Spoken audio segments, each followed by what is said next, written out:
예수님의 이름으로 기도드립니다. 아멘.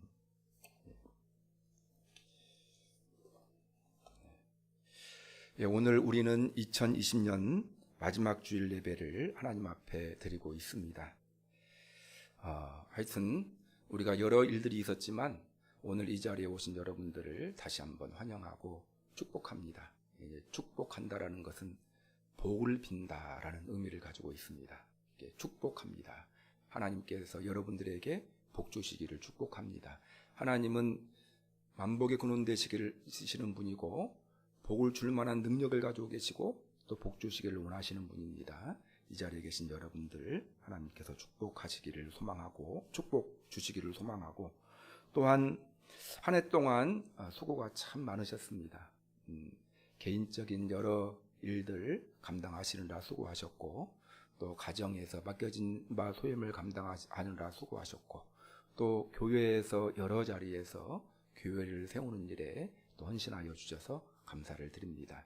또한 우리 학생들도 딱딱하고 그런 시간이지만 또 예배에 꾸준하게 참석해 주셔서 감사하고, 또한 우리 어르신들 또 건강 잘 지키고 또 그렇게 해주셔서 감사를 드립니다. 여러모로 수고하셨다라는 말씀을 드리고 싶고, 하나님께서 여러분들에게 복 주시기를 간절히 소망합니다.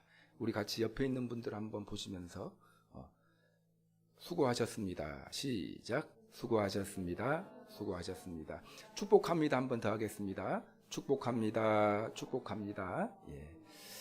이 이야기를 하나님이 들으시고 하나님께서 복 주시기를 소망합니다. 수고 많이 하셨습니다. 자, 올해는 지금까지 우리가 경험하지 못했고 예상하지도 못했던 일로 한 해를 보내었습니다. 건강이 위협받는 상황 속에서 활동의 제약, 경제적인 어려움, 영성의 위협을 경험하였습니다. 그러나 이 위기가 장기적으로 볼 때 우리 성도님들 한 분 한 분 개인과 또 가정과 나라와 전 인류에 큰 유익이 되기를 소망합니다. 그래서 여러분, 우리가 이가 썩어 들어가고 있는데 이가 썩는 것을 알면서도 아프지 않으면 병원에 가지 않습니다. 병원에 가지 않으면 결국에 이를 빼내야 되거든요. 이를 빼내면 지금 기술이 좋아가지고 임플란트도 있지만 예전만 같아도 음식물을 못 심기 때문에 오래 살지 못합니다. 네.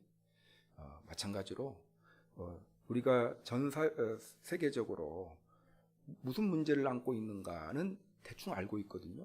근데 그것이 고통을 주지 않기 때문에 알고는 있지만 관성에 따라 살다 보니 이제 큰 세계적으로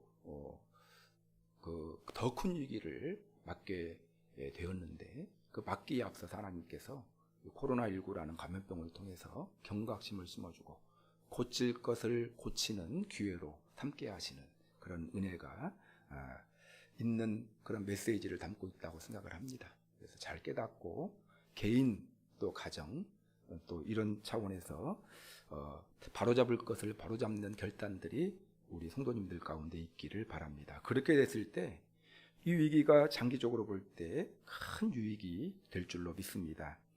자, 우리가 이 위기를 통해서 깨닫게 된 것을 정리할 필요가 있어요. 여러분, 깨닫고 그냥 끝나면 안 돼요. 또 그것이 나에게 유익이 되게 하려면 어떤 문제를 깨달았는가, 깨닫고 이제 바꾸려고 노력을 해야 합니다. 그래야 그 고통이 우리에게 유익이 됩니다. 몇 가지로 간단하게 한번 정리해보는 시간을 갖도록 하겠습니다. 제가 한번 생각을 해봤어요. 많은 그런 깨달음들이 있었지만 이 코로나19 감염병으로 말미암아 어떤 깨달음들이 있었겠는가. 가장 먼저 아까 우리 전윤옥 권사님이 기도했을 때 기도했던 내용처럼 가장 먼저 인간의 연약함을 깨닫는 기회가 되었다. 저는 그렇게 생각을 합니다. 인간의 나약함과 인간의 한계와 인간의 연약함을 깨닫는 기회가 되었습니다. 우리는 과학과 의료가 발달한 최첨단의 시대를 살아가고 있다라고들 이야기했거든요. 최첨단의 시대, 능력 있는 시대를 살아가고 있다고 생각을 했습니다. 그러나 새로 생긴 코로나19 감염병 앞에서 꼼짝 하지도 못하고 속수무책으로 당하는 인류를 보면서, 특히 선진국이라고 하는 그런 나라 얼마나 많은 사람들이 죽고 있습니까? 그걸 보면서 인간의 명확한 한계를 실감하는 기회가 되었다. 동의하실 것입니다. 인간은 그 정도의 실력밖에 없는 존재입니다. 여러분, 대단한 존재인 것처럼 교만해가지고 뭐 좀 달나라가는 우주선 한번 샀다고 교만해가지고 하나님 안 믿어도 된다, 뭐 이런 이야기하고, 또 신이 없어도 우리는 살 수 있다, 이런 교만한 생각을 했던 어리석은 존재가 인간이다. 그래서 여러분, 인간은요 이처럼 연약한 존재입니다. 그 연약한 인간의 연약함을 깨닫는 기회가 되었다라고 생각을 합니다. 그리고 두 번째는요, 일상의 소중함을 깨닫는 기회가 되었다. 우리는 무엇을 원했습니까? 복권 하나 당첨됐으면 좋겠습니다. 그냥 항상 일상의 행복을 누렸거든요. 밥도 먹고, 또 친구와 커피 마시고 싶으면 커피 전문점에 가가지고 수다 떨면서 커피도 마시고, 또 답답하면 강화도 가가지고 드라이브 하면서 맛있는 음식도 먹고 오고, 그런 것에 감사하셨습니까? 그건 감사 안 했거든요. 그건 너무나도 당연한 것이고 불만스러웠어요. 그런데 뭐에 대해서 감사했습니까? 한 1억 벌게 해주십시오. 복권 하나 당첨되게 해주십시오. 특별함만을 추구했거든요. 그런데 그 특별한 것보다 더 소중한 것이 일상이다라는 것을 깨닫는 기회가 되었습니다. 가족들과 친구들과 자유롭게 만나서 교제하고 식사하는 일, 즉 우리가 감사하게 생각하지도 않았던 일상이 얼마나 소중하고 감사한 일인가를 깨닫는 기회가 되었다. 그래서 여러분, 건강이 소중하잖아요. 저도 한 2주 전인가 장염을 알았거든요. 갑자기. 근데 장염을 알았는데 이번엔 굉장히 좀 심하게 알아가지고 병원에도 겁이 나서, 병원도 뭐 눈치 봐서 가야 되는 상황 아니겠습니까? 근데 그 장염을 이틀 동안 앓고 난 다음에 뭐 안 아픈 것이 감사한 일이더라고요. 일상의 소중함을 깨닫는 기회가 되었습니다. 여러분, 우리의 행복을 위해서 특별함만 추구했던 그런 우리들인데, 특별함보다 더 소중한 것은 우리의 일상이다라는 걸 기억하고, 일상을 소중히 여기고, 이제 코로나 백신도 나오고 치료제도 생기고 회복이 되면 그 일상을 감사하게 여기시는 그런 우리 성도님들이 되시기를 바랍니다. 아멘은 했는데 아마 또 한 달, 2달 지나고 나면 또 달라질 거예요. 인간은 그런 존재이기 때문에. 그러나 되새기고 노력했으면 좋겠습니다. 세 번째로는요, 저는 특별하게 환경을 잘 관리해야 될 책임이 인간에게 있음을 다시 한번 깨닫게 되었어요. 환경보호, 환경에 대한 책임. 자, 코로나 전염병, 기상이변, 이런 여러 근본적인 원인을 전문가들은 환경 파괴에서 기인한다라고 그렇게 진단을 합니다. 그래서 앞으로 이제 이런 전염병들이 계속 생길 것이다라고 예상을 하고요. 또 날씨가 기상이변이 현상이 계속 벌어질 것이다. 환경이 파괴되었기 때문에. 근데 여러분, 창세기 1장을 보면 하나님이 천지를 창시하시고 난 다음에 인간에게 어떤 명령을 하셨습니까? 이 하나님이 만드신 피조물을 잘 관리하라. 우리나라 번역이 조금 문제가 있어요. 번역은 뭐 정복하라 하니까 우리나라 한글 사전에 나와 있는 정복의 개념으로 그냥 마음껏 막 개도 잡아먹고 뭣도 잡아먹고 그냥 막 함부로 이렇게 막 그냥 나를 위해서 그냥 모든 피조물은 존재한다 이렇게 생각하고, 물론 이제 먹을 건 먹어야 되는데 선을 지켜야 된다라는 것입니다. 그리고 이 피조물을 잘 관리할 것을 명령하셨어요. 우리 인간에게. 그래서 인간에게는 피조물, 이 자연 환경을 잘 관리해야 될 책무가 있다라는 것입니다. 그런데 인간은 탐욕을 위해서 자연을 함부로 대하고 파괴하였고, 그로 인해서 기상이변과 전염병 창궐이라는 큰 대가를 똑똑하게 치르고 있는 것입니다. 그래서 여러분, 왜 석탄발전소가 환경 파괴 제1주범이라고 하거든요. 왜 석탄발전소를 하죠? 우리에게 유익이 되기 때문에 경제적으로 큰 이득을 가져다 주고 특히 기업에게는 경제적인 이득을 가져다 주거든요. 근데 이 경제적인 이득 때문에 환경 파괴해도 괜찮습니까? 그것이 우리 발등을 찍는 거거든요. 원자력 발전. 지금 후쿠시마 원전 옛날에 지진 때문에 그 원전수가 새어나가지고 얼마나 많은 지금 문제가 있습니까? 어떻게 해볼 수가 없는.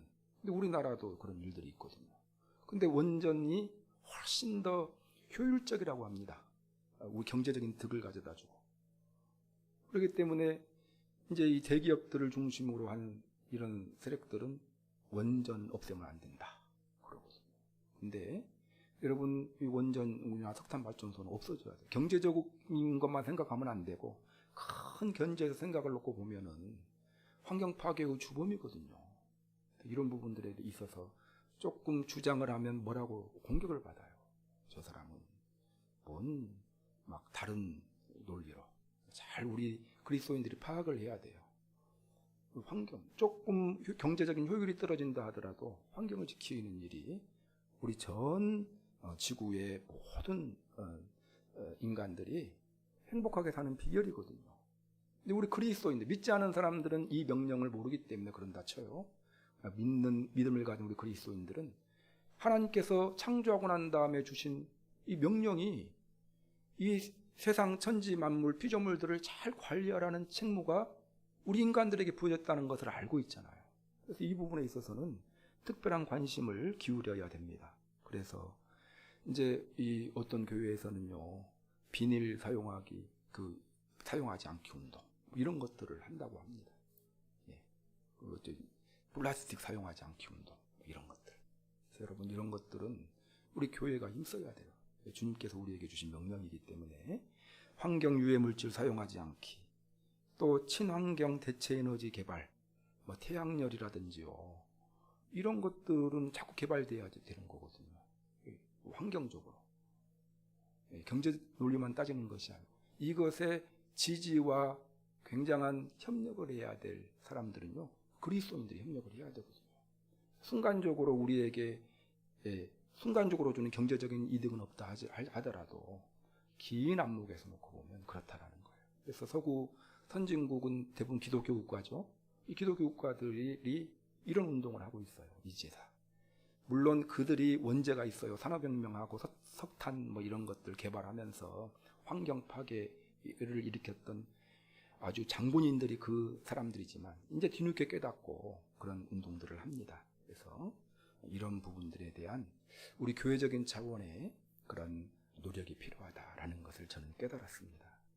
그리고 한 가지 더 말씀드리면, 이 코로나19를 통해서 우리 그리스도인들의 신앙 수준을 평가하는 기회가 되고 있다라고 말씀을 드리고 싶어요. 코로나19를 통해서 한국교회의 그리스도인들의 신앙 수준이었다 하고, 또한 한국교회의 신앙 색깔이 어떠한가가 아주 적나라하게 드러나고 있습니다. 우리 성도님들 대단히 좀 그렇지만 우리 예안교회 성도님들의 개인적인 믿음이 어떠한가, 이런 건 편안한 생활 가운데에는 안 드러나요. 그런데 위기의 상황이 될 때, 특별한 상황이 될 때, 내 믿음이 어느 정도 믿음인가가 드러나게 되어 있어요. 성경에 보면 반석 위에 지은 집, 모래 위에 지은 집이 있어요. 평상시에는 똑같이 견고하고 튼튼한 집처럼 보이지만 홍수가 나고 비바람이 불 때, 그때 이제 튼튼한 집인가 아닌가가 판정되듯이 우리 성도들의, 우리 그리스도인들의 신앙 수준을 평가하는 기회가 되고 있다. 그동안 우리는 별 제약 없이 자유롭게 신앙생활을 해왔습니다. 그런데 코로나19 전염병이 발생하자 그리스도인들의 다양한 반응이 나타나고 있습니다. 아예 신앙생활을 하지 않는 사람들이 생겨납니다. 여기서 신앙생활을 하지 않는다는 것은 모임에 나오지 않는다는 것이 아니에요. 모임에 나오지 않는 것이 아니라 아예 예배도 안 드리고 아무것도 안 하시는 분들이 굉장히 많이 나타나고 있다라는 것입니다. 자, 이게 믿음이 없는 거죠. 전염병으로 모임에 제한이 있는 것이지, 여러분, 모임에 참석하는 것에 제한이 있는 것이지 영성생활 하지 말라는 것이 아니에요. 우리는 영성생활 여러 가지 방법으로 영성생활을 충분히 할 수 있어요, 지금도. 근데 아예 모임 참여하지 않는 것이 아니고 영성생활 자체를 하지 않는 그런 그리스도인들이 굉장히 많이 생겼습니다. 모여서 예배하고 기도하는 것이 바람직하지만, 그리고 우리에게 더 큰 은혜가 되지만, 이 전염병의 특성상 모임의 제약이 있는 거거든요. 그래서 모이지 않는 다양한 방식으로 영성생활을 할 수가 있는데, 영상으로 예배 드릴 수가 있는데요, 영상으로 예배 한두 번 제대로 드리다가 그 다음부터 안 드리시는 분들 굉장히 많습니다. 신앙이 한계예요. 신앙 없는 거예요, 그건. 모임에 참석하고 안 하고가 아니라 예배를 안 드린다라는 거예요. 신앙이 없는 거, 신앙이 있다라고 볼 수가 없는 것입니다. 어떻게 예배에 참석 안 하는 사람을 믿음이 있다라고 볼 수가 있어요? 가장 기본적인, 그리스도인의 가장 기본적인 일이 예배인데, 예. 자, 이 코로나19와 영상 예배와 무슨 상관이 있어요? 모여서 예배 참석하는 건 줄 수가 있어요. 근데 영상 예배도 안 드린다. 왜 안 드립니까? 코로나19 때문에. 이게 말이 되나요? 코로나19 때문에 영상 예배를 안 드리는 것이 말이 되나? 절대 말이 안 됩니다. 그건. 자, 코로나19 상황이 되니까 수요 예배, 금요 예배, 새벽 예배 당연하게 드리지 않습니다. 모여서 드리는 걸 주저할 수는 있어요. 그런데 수요 예배 같은 경우 영상으로 우리가 드려지거든요. 그것도 참석하지 않는다. 이건 아무런 상관이 없는 것입니다. 모임에 참석하는 것을 하지 않을 수는 있어도, 여러분, 특히 수요 예배는 거리 두기가 충분히 유지되고 되고 있고, 그런 가운데서 영상 예배로 드립니다. 그래서 여러분 잘 판단하셨으면 좋겠어요. 이 부분에 있어서 좀 염려가 되고, 내가 많은 사람을 만나는 그런 위치에 있기 때문에 혹여나 나로 인해서 교회가 피해를 보고, 또 나 때문에 다른 사람이 피해를 봐서 모이기가 좀 주저되는 경우는 있을 수가 있어요. 이런 경우는 여러분 영상으로 예배드리면 되거든요. 지금 정부 당국에서도 문제 삼는 것이, 교회에서 확진자가 전혀 안 생기는 것이 문제가 아니라, 교회에 확진자가 들어왔는데 교회 거리두기 지키지 않아가지고 막 100명, 200명씩 그렇게 확산되는 것을 문제 삼는 거거든요. 여기 신호등 교회라고 제 동기 목사님인데, 한 분이 코로나 걸린 줄 모르고 예배에 참석했다가 이제 나중에 확진이 되는 바람에 이제 100명이 넘게 수요 예배를 드렸대요. 갖고 이제 검사를 했는데 한 명도 코로나 확산이 안 됐대요. 이것은 충분히 이해가 되는 거거든요. 항상 거리두기가 충분히 확보가 되고, 하여튼 여러분 그런 생각을 할 수가 있습니다. 금요기도회는 쉬고 있어요. 이제 왜냐하면 이제 쉼 튀길 수가 있기 때문에. 이거 좀 지나친이라고 생각하시는 분들이 또 있을 수가 있는데, 그런 노력은 필요하다고 생각을 합니다. 그러나 금요기도회 쉬고 있다고 개인기도 자체를 하지 않는 분이 있어요. 여러분 왜 기도 안 합니까? 코로나 때문에 기도하는, 말이 됩니까? 개인 기도는 할 수 있는 거예요. 우리 교회에 중보기도실도 있고 예배당도 있고요. 이제 아니면은 개인적으로 기도 생활 하셔야 됩니다. 하셔야 돼요. 이건 내 믿음이 좋다라고 볼 수가 없는 겁니다. 이것은요. 자, 새벽 기도에도 우리는 개인 기도의 시간으로 예배를 드리면 안 되기 때문에, 영상 송출이 안 되면 개인 기도 시간, 음악 틀어놓고 5시에 개인 기도 시간 가는데, 코로나19 위로는 거의 우리 성도님들은 안 오셔요. 왜 안 오시는지. 그래서 이제 원래 이제 안 오셨어요. 원래. 그렇지만 이 개인 기도를 하긴 해야 된다라는 걸 기억하셨으면 좋겠습니다. 셀 모임 진행하고 있는데요. 이 셀 모임도 가만히 보니까 잘 안 진행이 안 돼요. 이것도 많이 빠져요. 보니까 이해가 안 됩니다. 이 부분은. 그래서 이제 예전에 했던 대로 마지막 제주는 쉬려고 합니다. 이제 세 번 잘 참석하게 하려고. 영상 모임과 코로나19와 셀 모임과 코로나19가 뭔 상관이 있나 싶어요. 집에서 하는 건데. 그래서 이 부분은 도저히 저는 이해가 안 됩니다. 예전에는 우리가 모여서 성역 공부했지 않습니까? 이 부분도 그렇다라는 거예요. 전도 생활, 성역 공부는 아예 이제 진행이 안 되고 있고요. 이제 코로나19 때문에 헌금만 하시는 분들, 코로나19고 헌금 안 하는 거 뭔 상관이에요, 이것이? 이것도 조금 이해가 안 돼요, 저는요. 예배 참석하기 때문에, 못하기 때문에 헌금 하나님께 드리는 거거든요. 잘 들으시다가 코로나19 때문에 안 드린다. 입금할 수도 있고, 여러 방식으로 충분히 헌금할 수 있거든요. 이건 다 뭐냐, 핑계입니다. 제가 말씀드리는 핑계. 내 믿음의 그 수준을 코로나19를 통해서 이렇게 이제 판단해 볼 수 있는, 냉철하게 판단해 볼 수 있는 기회가 될 수가 있다는 걸 기억하시고, 신앙의 그런 색깔과 수준을 냉철하게 평가하는 계기로 활용하는 그런 여러분들이 되시기를 바랍니다. 코로나 감염병 때문에 영성 생활을 못하면 하나님이 이해해 주실까요? 저는 절대로 이해해 주지 않는다고 생각합니다. 저는요. 왜냐하면 이것보다 더 힘든 상황에서 신앙생활했던 그리스도인이 너무도 많기 때문에 그렇습니다. 여러분, 성경과 교회 역사를 보면은요, 우리처럼 편안하게 신앙생활을 하는 사람은 거의 없었어요. 초대교회 성도들 어떻게 신앙생활했습니까? 데살로니가 교회 성도들, 또한 소아시아 지역에 위치하고 있는 성도들을 보면은요, 목숨의 위협을 받는 상황 속에서 신앙생활했어요. 통치자들이 교회 다니면 죽인대요.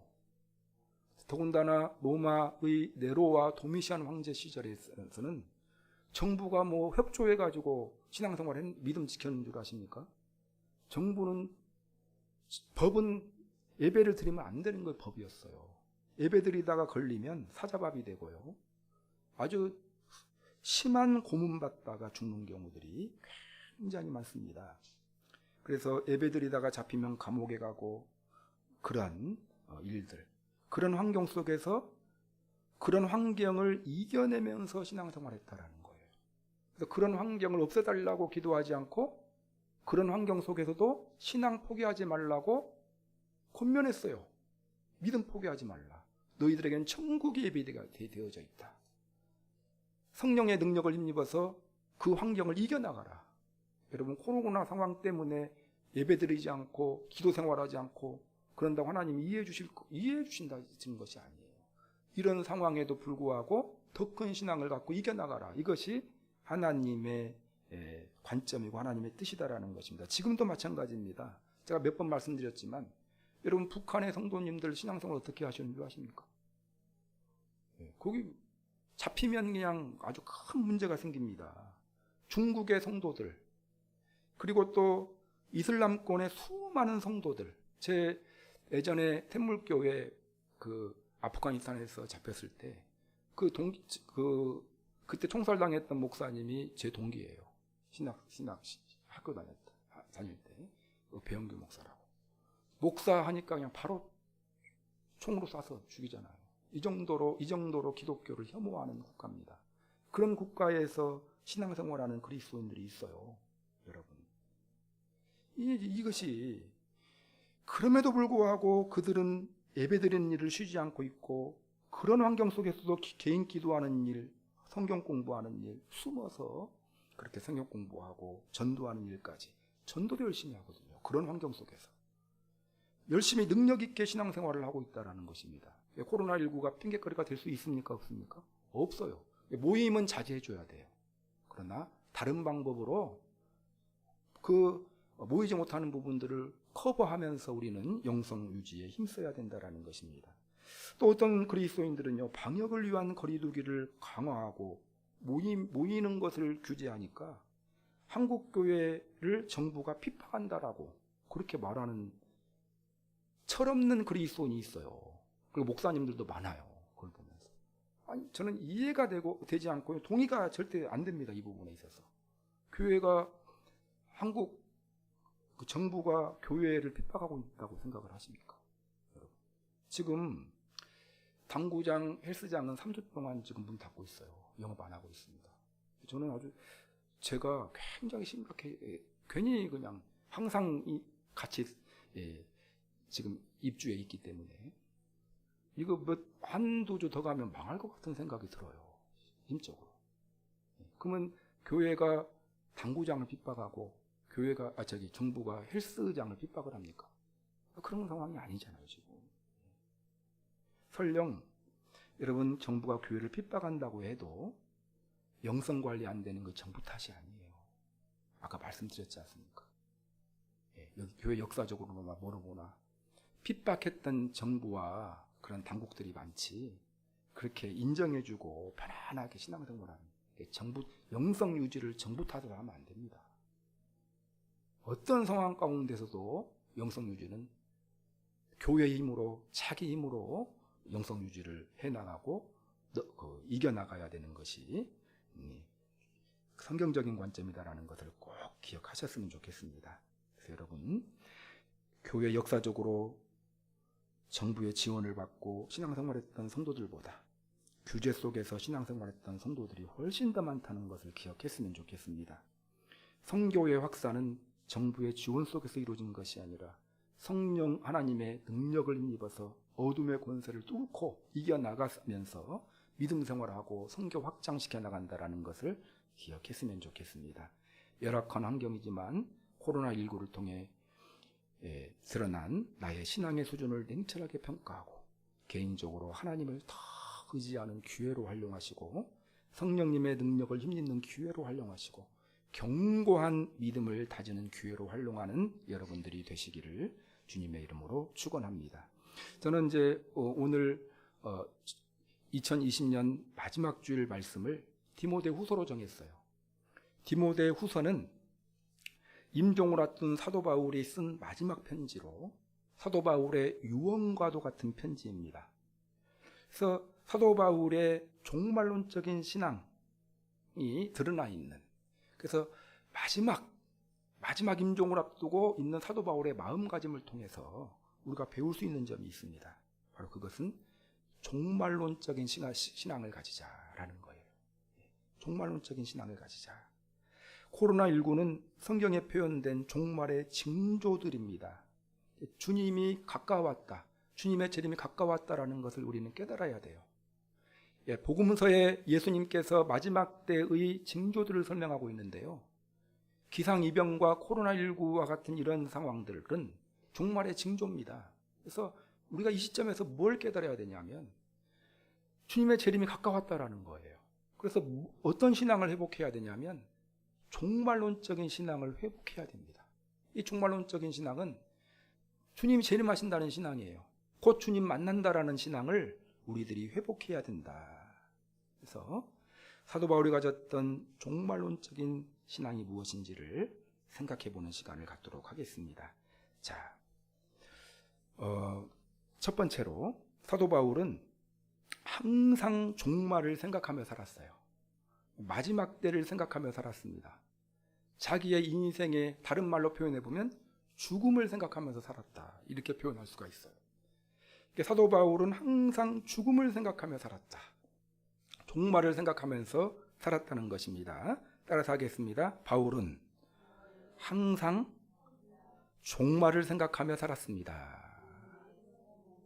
자, 6절 말씀을 보면은요, 전제와 같이 내가 벌써 부어지고 나의 떠날 시각이 가까웠도다, 이렇게 표현하고 있거든요. 그러니까 이 말은 어떤 의미냐면 자기 죽을 날이 지금 가까웠다라는 표현이에요. 전제와 같이 내가 벌써 부어지고 나의 떠날 시각이 가까웠도다. 이 전제라는 것은요, 포도주를 제물과 제단에 부어서 드리는 제사를 전제라고 합니다. 사도 바울은 포도주를 제단에 붓듯이 자기의 피를 하나님께 드리는 순교의 제물, 사도 바울은 순교했거든요. 핏부림 당해서 목 베어서 순교당했는데, 여러분 그 자기의 죽음이 어떠한 죽음일 것인가를 짐작을 하고 있어요. 자기는 핏부림 당하는 순교를 당할 것이다 라는 걸 짐작하고 나의 떠날 시각이 가까웠다, 이렇게 고백하고 있습니다. 여러분, 세상에 모든 일이 시작이 있으면 끝이 있어요. 얼마 전에 2020년도 신년주일 감사예배 드렸잖아요. 근데 벌써 끝이 지금 다가왔어요. 마지막 주일에 우리가 생각해 봐야 될 것이 무엇이냐, 이 세상에 끝이 있다라는 거예요. 나에게 끝이 있습니까, 없습니까? 있어요. 내 끝을 생각하는 신앙을 가져야 돼요. 그런데 불신자들은, 세상 사람들은 끝을 생각을 안 하려고 그래요. 왜 그렇습니까? 무섭기 때문에. 그 후에 심판이 있기 때문에.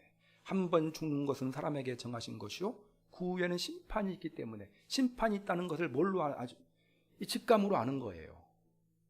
그래서 죽음이 두려워요. 너무 무서운 거예요. 그래서 생각을 하지 않습니다. 그래서 여러 번 말씀드리지만 1, 2, 3 포로 가잖아요. 포. 어떤 데는 사칭이 없어요. 사자라는 말을 아주 싫어합니다. 그러나 여러분, 싫어한다고 해서 죽음이 없는 것이 아니에요. 성경에서는 뭐라고 이야기하고 있냐면요, 잠언에 많이 나와 있는 말씀이에요. 잔치집 가는 것보다 초상집 가기를 즐겨하라고 이야기하고 있어요. 이 말이 무슨 말입니까? 항상 죽음을 생각하라는 거예요. 죽음, 끝을 생각하라는 것입니다. 여러분, 예수님은 승천하시면서 내가 이 땅에 다시 오겠다 이렇게 말씀하셨어요. 모진 핍박 속에 살아갔던 소아시아 교회 성도들에게 베드로 전서 후서를 통해서 권면하고 있는데 뭘 권면하냐면 주님의 재림을 생각하라는 거예요. 재림의 때가 반드시 있다라는 거예요. 재림의 때에 주님께서 모든 문제를 해결해 주신다. 그 재림의 때를 생각하라. 그 끝날을 생각하라는 것입니다. 자, 우리가 어떻게 인간이 끝날을 맞이하는 방법이 두 가지가 있어요. 자기가 죽음을 통해서 맞이하는 방법이 있고요. 하나는 내가 살았을 때 예수님이 재림하시는 방법으로. 그러나 이제 재림하시는 방법보다는 내가 죽음으로 주님의 인생의 마지막을 맞는 경우들이 많은데 생각하라는 거예요. 그래서 여러분, 내 인생의 마지막이 있습니까? 없습니까? 있다라는 거예요. 주님 만날 날이 있습니까? 없습니까? 있어요. 이것을 항상 생각하며 살았던 사람이 사도 바울이고, 사도 바울처럼 우리도 나의 죽음, 내 인생의 끝, 나의 종말을 생각하며 인생을 살아가는 여러분들이 되시기를 주님의 이름으로 축원합니다. 그래서 항상 끝을 생각하면서, 천국 생각하면서 살아가라는 거예요. 그러면요, 어떨 때는 두려울 때도 있지만 어떨 때는 편안해져요. 막 아둥바둥 가지고 싸워요. 막 돈 뭐 10,000원, 20,000원 더 벌었네, 월급이 올랐네, 그거 갖고 스트레스 받다가 종말을 생각하면요, 아이고 별것도 아닌 거 가지고 내가 스트레스 받고 싸웠네, 이런 생각 들지 않습니까? 아둥바둥 치열하게 살다가 별것도 아닌 것 같고 살다가 죽음을 생각하고 주님 만날 때를 생각하면 아이고 별것도 아닌 거 가지고 내가 그랬네. 이것이 우리에게 큰 유익을 준다는 것을 생각하시고 항상 종말을 생각하며 살아가시기를 바랍니다. 두 번째는요, 바울은 종말 앞에서 최선을 다하는 삶을 살았습니다. 따라서 하겠습니다. 바울은 최선을 다하는 삶을 살았습니다. 7절 말씀을 한번 같이 읽어보겠습니다. 시작. 나는 선한 싸움을 싸우고 나의 달려갈 길을 마치고 믿음을 지켰으니. 이 바울은요, 이제 종말 때 좀 남았어요. 그리고 앞으로 지금까지 살아온 긴 그런 삶을 돌아보면서 나는 최선을 다하는 삶을 살았다라고 고백하고 있습니다. 그래서 후회가 없다라고. 여러분, 뭐 승리의 삶을 살았다가 아니라 최선의 삶을 살았다. 이거 중요한 거예요. 최선이. 완벽한 삶을 살았다. 이것이 중요한 것이 아니고 최선을 다해 살려고 노력했다. 이거 중요한 것입니다. 사도 바울은 자신이 살아온 삶을 세 단어로 묘사하고 있어요. 처음에는 선한 싸움을 싸웠다고 묘사하고 있거든요. 자기의 인생을 뭐라고 표현하고 있습니까? 싸움, 전쟁으로 묘사하고 있어요. 여러분, 전쟁에 참여해 보신 분이 없잖아요. 전쟁할 때 어떤 마음으로 전쟁을 하겠습니까? 긴장되지 않겠어요? 이 전쟁에서 내가 죽을 수도 있는데. 항상 사도 바울은요, 긴장하면서 살았다라는 거예요. 여러분, 긴장하면서 살아가는 삶이 이 정상적인 삶이에요. 긴장하면서 살아가면 좀 싫잖아요. 그냥 긴장을 내려놓고 편안하게 살고 싶은데, 그러나 이 세상 살아갈 동안에 적당한 긴장감을 가지고 인생을 살아가는 것이 도움이 된다는 것 기억하셨으면 좋겠어요. 선한 싸움을 위해서 긴장 가운데 살았다라는 거예요. 두 번째는요, 달려갈 길을 마쳤다라고 표현하고 있어요. 이 달려갈 길이라는 말은요, 마라톤 경기에서 정해진 코스를 말합니다. 정해진 코스를 잘 완수했다. 다른 말로 말하면 하나님께서 자에게 맡겨진 사명을 최선을 다하여서 하나님께서 자기가 바라시는 일을 이루려고 노력했다. 자기 생각대로 그냥 열심히 살았다가 아니라 하나님께서 나에게 원하시는 그 뜻을 이루려고 노력했다라고. 근데 이것을 사도행전에서 바울은 뭐라고 표현하냐면요, 내가 달려갈 길과 주 예수께 받은 사명 곧 하나님의 은혜의 복음을 증언하는 일을 마치려 하면은 나의 생명조차 조금도 귀한 것을. 자, 자기 사명을 어떻게 감당했다라는 거예요? 목숨 바쳐서. 그러니까 여러분, 하나님의 뜻을 수행하기 위해서 어떻게 감당했다? 목숨 바쳐서. 예를 들면 주일날 예배 드리는 것을 어떤 마음으로 예배를 드렸다? 목숨 걸고 예배를 드리기를 힘썼다라는 거예요, 여러분. 목숨 걸고. 시간이 나면 오고, 교회 나오고 싶으면 나오고. 이건 목숨 거는 것이 아니잖아요. 도저히 예배 드릴 수 없는 상황이에요.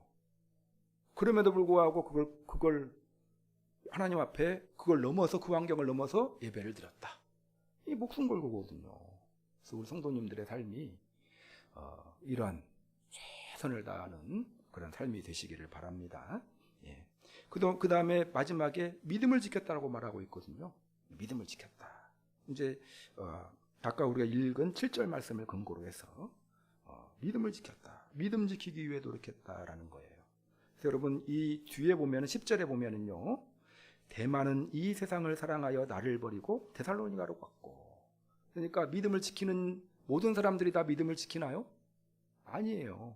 오늘 본문 이제 그 10절 뒤에 보면은, 안 읽었는데 10절에 보면은요, 사도 바울의 동역자 이야기가 나오거든요. 이게 믿음을 가졌는데 믿음을 사도 바울은 지켰어요? 데마라는 사람은 지켰습니까? 못 지켰습니까? 못 지켰어요. 지금 사도 바울 옆에, 늙은 사도 바울 옆에는 누가 있다고 했어요? 누가가 있다고 했어요. 의사 누가는 믿음을 지켰다. 여러분, 우리 양교회 성도님들 최선을 다하는 삶을 살 때 믿음을 지키기 위해 최선을 다하는 삶을 살아가기를 힘쓰시는 그런 여러분들이 되시기를 바랍니다. 그래서 첫 번째는, 이게 두 번째, 사도 바울은 최선을 다하는 삶을 살았는데, 첫 번째는 아주 선한 싸움, 전쟁하는 기분으로 긴장하면서 최선을 다하여 싸웠고, 두 번째는 사명 감당하는 일을 위해 생명 걸고 최선을 다했고, 믿음 지키기를 위해서 최선을 다하는 삶을 살았다, 이렇게 고백합니다. 그리고 세 번째, 바울은 천국에서 주시는 하나님의 상을 소망했습니다. 따라서 하겠습니다. 바울은 하나님의 상을 소망하였습니다. 첫 번째는 사도 바울은 종말을 생각하면서 살았고, 두 번째는 최선을 다하는 삶을 살았고, 세 번째는 천국에서 주시는 하나님의 상을 소망하면서 살았다. 8절을 읽어보겠습니다. 시작. 이제후로는 나를 위하여 의의 면류관이 예비되었으므로 주 곧 의로우신 재판장이 그날에 내게 주실 것이며 내게만 아니라 주의 나타나심을 사모하는 모든 자에게 도니라. 자, 이 말을 보면은 사도 바울이 면류관을 사모하고 있다라는 거예요. 의의 면류관. 의의 면류관은 이제 하나님께서 주시는 상이에요. 상을 상징적으로 표현한 것입니다. 천국에 가면 하나님께서 주시는 상이 있다라는 것입니다. 그 상을 사모했다라는 거예요. 이 땅에서의 성공이 아니라 천국에서 하나님께서 주시는 면류관, 상을 사모했다라는 것입니다. 우리 양교회 성도님들은 천국에서의 상급을 간절히 사모하고 소망하는 여러분들이 되시기를 바랍니다. 그러게 될 때 여러분, 이 세상에서의 삶이 달라져요. 이 세상에서 당당할 수가 있어요. 떳떳할 수가 있는 것은요, 천국의 그 상을 소망할 때 떳떳해지는 것입니다. 이 세상에서 성공 바라면요, 비굴해져요. 막 그러지 않습니까? 상급자한테 잘 보이고 아부하고 막 해야 되고, 칭찬 한번 들으려고 막 하다 보면은 좀 그래요. 칭찬 들으면 기분 좋은데 칭찬은 딱 한 번이거든요. 여러분, 천국의 면류관을 사모하는 우리 양교회 성도님들이 되시기를 바랍니다. 한 번 죽는 것은 사람에게 정해진 것이요 그 후에는 심판이 있으리니, 심판만 있는 것이 아니고 상급이 있다라는 것입니다. 여러분, 많은 재물을 모으고 높은 자리에 올라 출세했으면 이거 성공입니까? 아니에요. 최종적인 우리 그리스도인의 성공은요, 천국에서 주님께서 주시는 상을 풍성하게 받는 것이 성공을 평가하는 기준이다. 그리스도인에게 참된 성공은 주님 앞에 서는 날 주님께로부터 인정받는 것이 우리 그리스도인의 성공이다라는 것입니다. 자, 우리에게 시간이 많습니까? 그렇게 많지 않습니다. 언제라도 하늘에서 우리를 부르시면 우리는 의로우신 재판장 앞에 서야 합니다. 주어진 시간, 주어진 기회, 주어진 생명을 가지고 맡겨진 직무에 최선을 다하심으로 우리 성도님들 하나님께서 주시는 그런 큰 상급 받는 여러분들이 되시기를 바랍니다. 자, 종말론적인 신앙을 가지자. 사도 바울은 어떤 세 가지로 말씀드렸어요. 자, 어떤 신앙이 사도 바울이 가졌던 종말론적인 신앙인가요? 항상 종말을 생각하면서 사는 거예요. 죽음을 생각하면서 살자. 여러분, 죽음은 많이 생각하면 생각할수록 좋아요. 여러분, 죽음을 많이 생각하는 사람이 죽음을 평안하게 만든다고 합니다. 죽음을 전혀 생각하지 않은 사람은 안 죽기 위해서 그냥 발버둥 치다가 죽는데요. 안 죽으면 좋은데, 여러분. 두 번째는요, 최선을 다하는 삶을 살아요. 믿음 지키기 위해 최선을 다하고 하나님의 뜻대로 살기 위해 최선을 다하는 삶을 살아야 된다는 것. 세 번째는 뭡니까? 하나님의 상을 사모하세요. 이 땅에 재물을 이 땅에 쌓으려고 노력하지 말고 하늘에 쌓으려고 노력하라고 말했잖아요.